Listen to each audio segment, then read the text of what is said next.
Na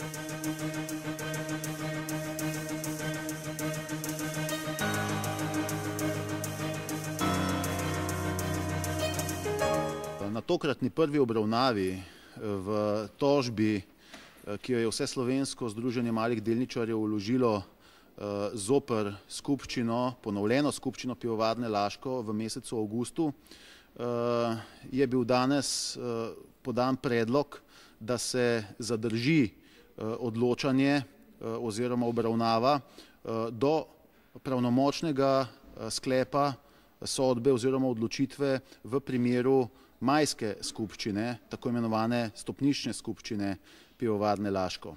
Mi smo predlagali, da bi v tej povezani zadevi sodil drug sodnik, kajti zaenkrat je po nekem naključju, ki morda niti ni naključje, o tem sodil kar isti sodnik, ki se je navkljub temu, da je za pripravo sodbe predviden mesec dni, več kot 3 mesece ukvarjal s tem.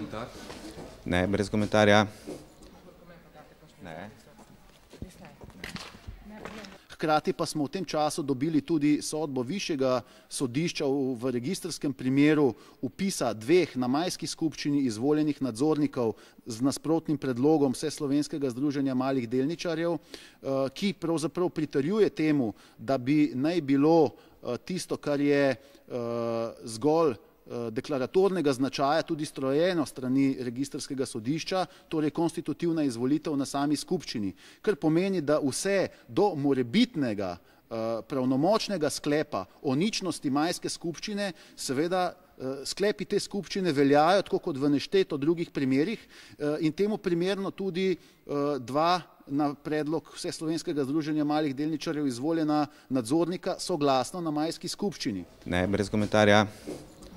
Tako da imamo situacijo, ki je seveda zelo pomembna, tudi v širšem kontekstu, ne samo zaradi pomena Pivovarne Laško in skupine, ampak tudi za celotno prakso v primeru sklicevanja skupščin gospodarskih družb, njihovih izvedb in nenazadnje pravno prakso na tem področju. Kajti vkolikor bi obveljalo to, čemur smo zdaj priča, smo pa res v sila kaotičnih razmerah. Ne, brez komentarja.